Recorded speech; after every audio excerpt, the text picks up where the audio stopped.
now to our English friends in the Prince Charles Theater, here's one of America's great stars, Miss Judy Garland.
So nice to see you. Oh, it's so nice to see you. It'd be nice for folks back in, put this down. What's that? I don't know. Something from Doc. Well, I could think of a lot of things, you know. There you are, sweetie. How nice. Now, everyone, and we haven't seen you for 7 months. I know. And they love you here. They've been good to you, huh? Huh? They've been good to you here at the England. They're always marvelous. At the Palladium? You love the Palladium? I love the Palladium. I love London. Well, you should. I love you, too. And I love everyone here. I think they're marvelous. We had better announce our engagement. No, we better not. I don't think we better do that. No, it would look bad. I all think the way so, around. yes. People don't like that kind of thing. Tell me, see, they don't understand how we do the show. We just keep talking. I know. Script. It's agony.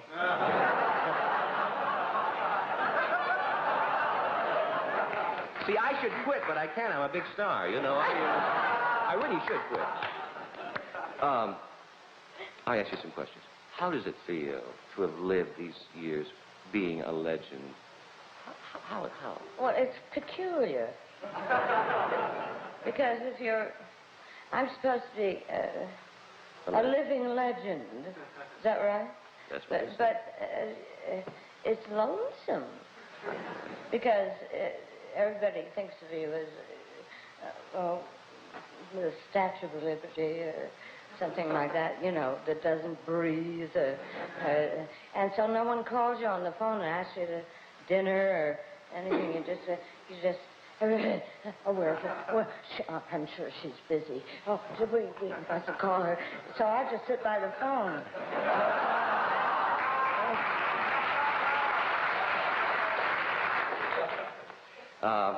Did you go to the Dietrich opening the other night, Yes, Marlene? I did. What'd you think of that? Well, I thought,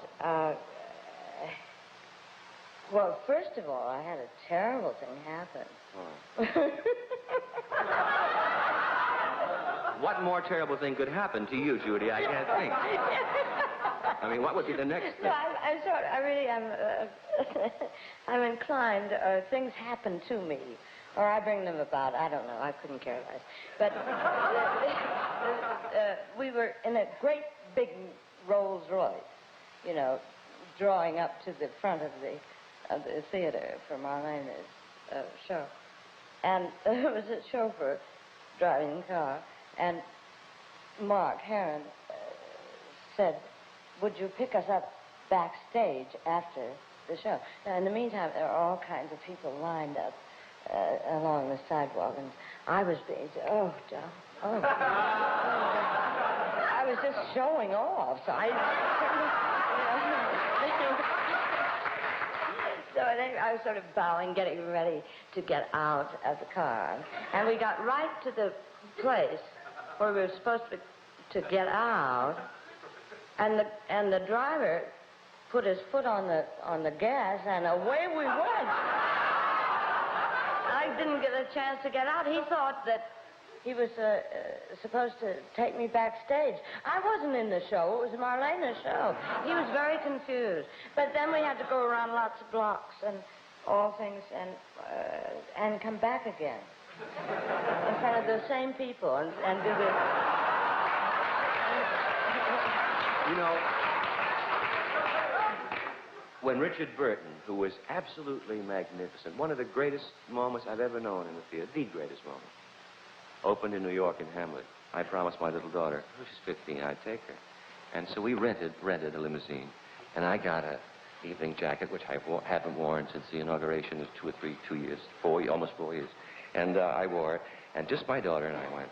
And I said, Randy, now when we enter the theater or get on that street, the crowds behind the barriers will wave at your papa, because your papa's well known, and they'll wave. And so what you do is wave back nicely, because if it wasn't for these people, I'd be back in the tire business or something. So we enter 46th Street, and it's enormous, thousands of people behind police barriers. I'm ready to do my little Prince Philip wave, you know. Not only did they not recognize me, one woman, I swear to you, broke out of the police barrier, followed the car all down 46th Street going, I swear. Oh, well. You wonder why I'm a little nervous at times, don't you? Isn't that strange? Why would you do that? Well, I gather it's rather an opinion. Maybe it was an affliction of hers. Maybe. Maybe. You were telling me, was it last night we were talking about Marlene's album?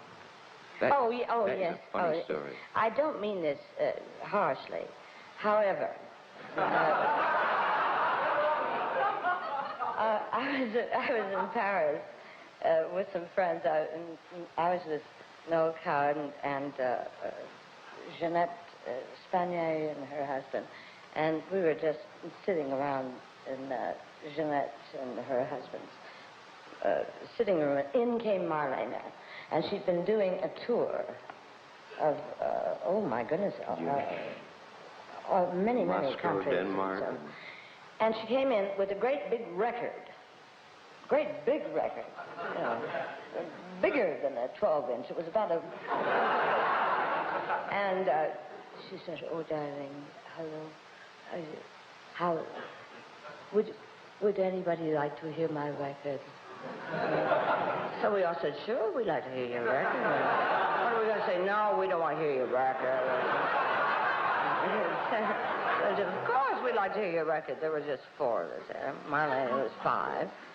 So she put the record on, and it was just applause.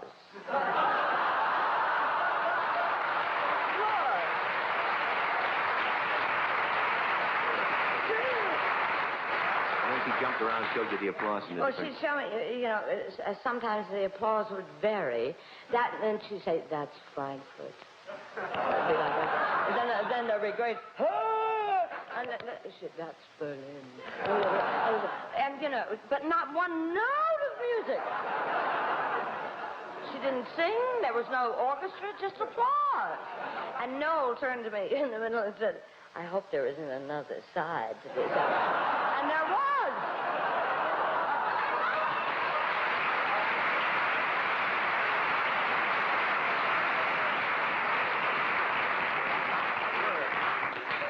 Your impression of her is funny because Judy was saying that Marlena starts so low, and then the song has to go lower, and you wonder how possibly she could ever make it.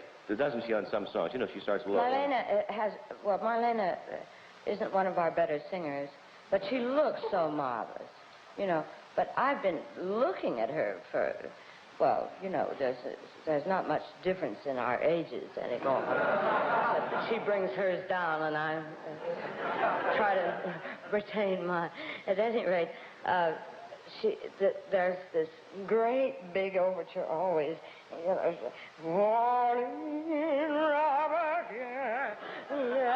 and all you do is sit there and you think, oh boy, she's going to come out looking great. And the main thing is that she does. She always looks marvelous.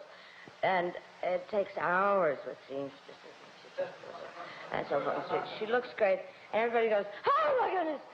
Oh, isn't she beautiful? And then she sings a ballad. A sad one. And then it goes to a sadder song. And she always talks about all those songs she did in movies. I think she got a few of mine in there, too.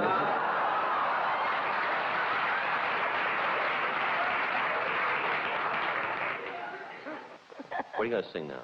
Oh, me? Yeah, sure. Want me to sing now? It's either you or me. I think it better be you after that last note I hit. You want me to use this, Mike? Oh, how darling, you're so talented. What do I do, get out of here? I don't know. What were you planning to do? Well, I thought that you're, I don't know. Oh, you see how carefully planned every moment is on this show? This is what made it great. What? Well, darling, you can't just get up and leave that chair there and everything. I don't think I'm supposed to sing now, am I? Yes, I would if I were you. All right. Well, shall we move the furniture? Well, all right. Well, what are we supposed to do? I haven't seen the master plan. What now, my love? Now that you've left me, how can I live through another day? Watching my dreams turn into ashes and my hopes into bits of clay. Once I could see, once I could feel, now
come